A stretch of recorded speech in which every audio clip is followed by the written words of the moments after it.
أفلا يتدبرون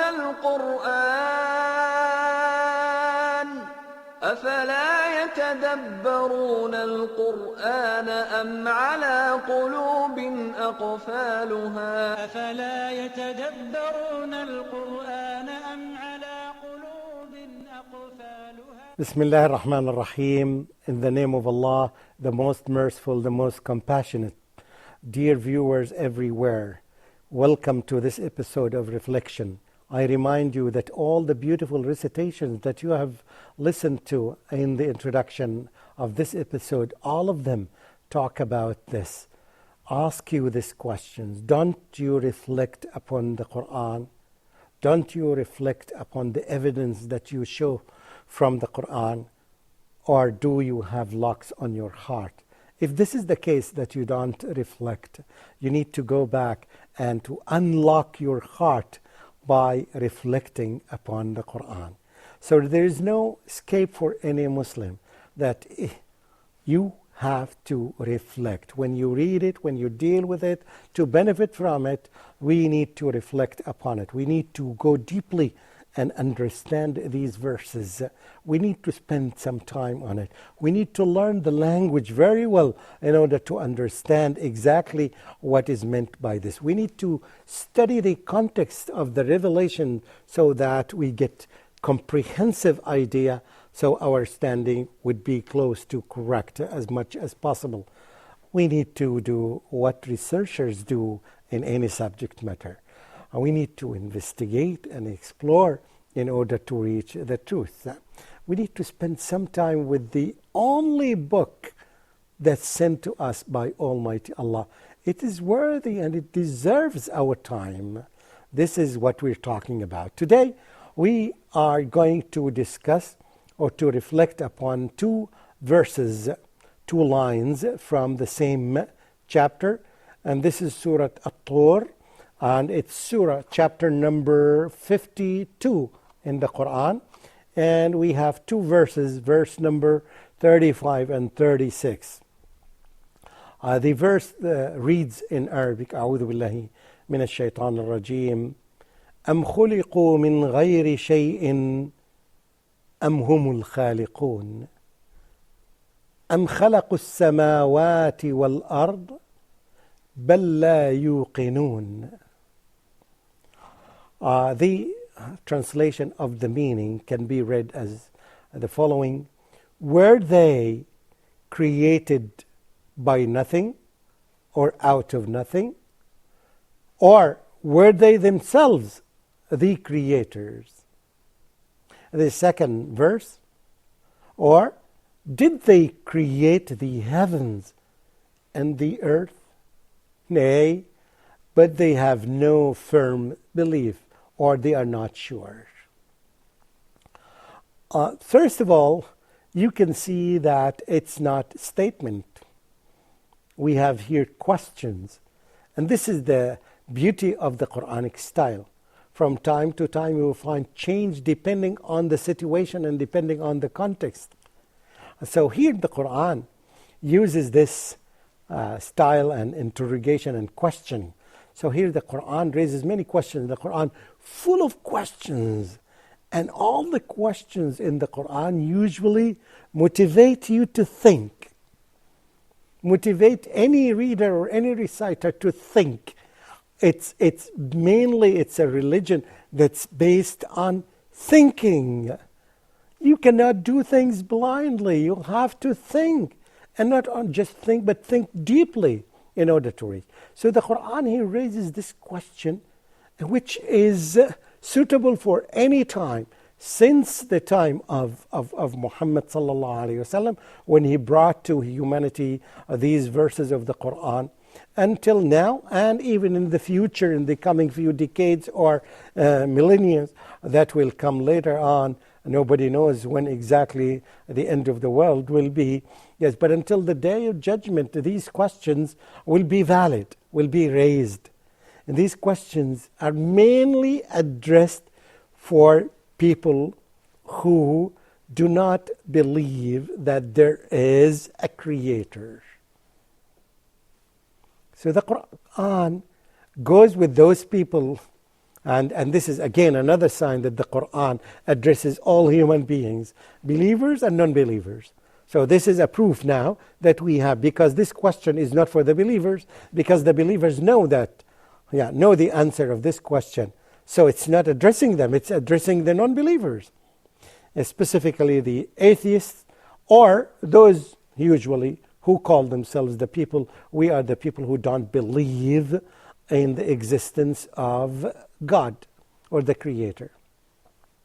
So now here the Quran addresses them, tries to motivate them to think, because sometimes we take things for granted.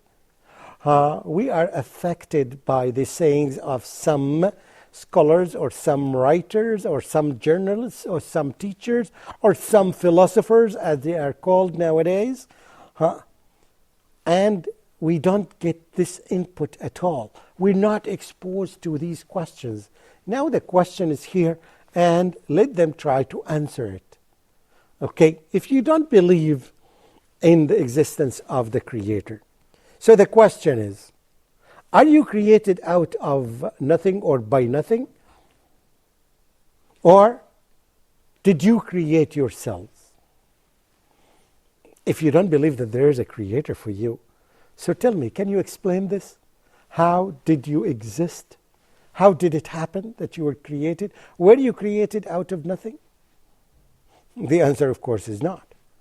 The second question is did you create yourself? It sounds a very silly question. Yes, because how can a person create himself? Up to now, you've known that all humanity, all people on the earth, or most of the countries, have tried across history to create a human being, and up to now they did not create a single cell. So the question sounds very silly, but it is very important to use it to address those people who don't believe in there is a Creator. Then it goes to higher than this. If you cannot answer these questions, look at the other question.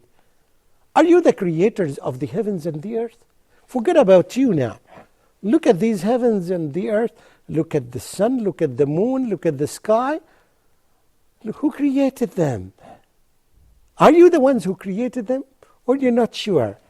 Or you don't believe in that? You created the earth that you walk in it, the river that you drink from it, the water of the river. Have you created all these things around you? Don't you think? The essence, the question here is, don't you think? Don't you reflect?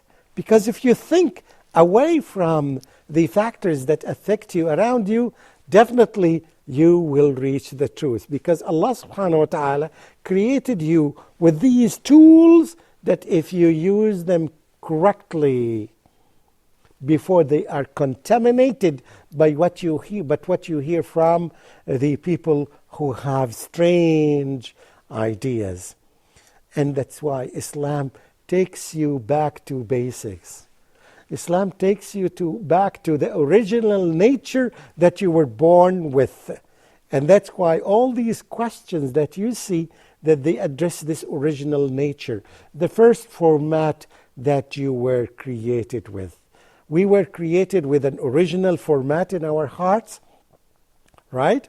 This format had been changed by the effect of the philosophers that are around us, by the people who are around us. They reformatted the original format, and these questions address the original format so that it becomes easy for you. Now you discovered, yes, I got it. These questions are right. I was created by someone. I did not create myself. I did not create the heavens and the earth. Definitely there should be a creator. I'm not going to believe what I hear from the philosophers. I'm not going to be affected by even what I inherited from my culture. I'm not going to be affected by the viewpoints of my parents. This addresses my nature, my original nature. Yes, there is a creator. And you start the search. Don't accept it like this. You have to start the search. Ask and ask and ask. And the more questions that you have, the more answers you will find in the Quran. It's an amazing book that has the answers for all the questions that are existing right now, or the question that will happen, will be raised by people next century or after a millennium or two. All these questions, we have the answers in the Quran. Otherwise, there will be something missing. It will not be the final message. It will not be the complete message that Allah subhanahu wa ta'ala sent to humanity. There will be another one. This is not the case. We believe that this is the final message, and we believe that these are the words of Allah, and it should be comprehensive. It includes all the answers of the questions that are raised by human beings. And try to challenge the Quran. Try to come up with a question that the Quran does not answer this. The answer, of course, it is very difficult. Of course, again, here you would find, yes, Allah subhanahu wa ta'ala is not challenging those people who don't believe in the Creator. Allah subhanahu wa ta'ala raises these questions to guide them. Definitely, Allah subhanahu wa ta'ala is the Almighty. He does not challenge those people, and He knows that they are weak. But He puts these questions to guide them to think. And this is what we as teachers do in schools. We usually give some questions a little bit above the level of the people so that they would think. Because when they think, what happens is that they are motivated. Their brains become active. And when the brains become active, and when the person becomes motivated, he learns more and more. This is a type of thinking that's needed by all of us. Again, and as you see, another thing that draws our attention when we reflect upon this beautiful verse, أَمْ خُلِقُوا مِنْ غَيْرِ شَيْءٍ أَمْ هُمُ الْخَالِقُونَ. When we reflect upon this, you see here the intellectual discussion between Allah subhanahu wa ta'ala and the unbelievers. See, it's so intellectual. It's so smart. It's not something that Allah imposes on you. But Allah subhanahu wa ta'ala raises these questions to you to think. A very high style of thinking that all people now in education talk about. Higher level of thinking. And this is a type of it. This is a higher level of thinking that all the philosophers and all the educated people do.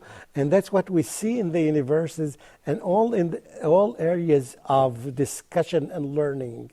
Because this is a good tool of learning, is to raise questions so that people would think of the answers. You can see how Muslims we feel that we are so grateful to Allah subhanahu wa ta'ala who guided us to the truth. And that's why we need to think. And the Quran teaches us Muslims to tell us, look how other people think in a different way. Your message is to give them this message, to give them the Quran, to let them think and let them decide whether they accept or not. It is their free will, it is their choice, and it is our job to give them the message. Again and again and again and again we say, Alhamdulillahi, thumma alhamdulillahi, thumma alhamdulillahi, wassalamu alaykum wa rahmatullahi wa barakatuhu. Mamdouh Mohamed.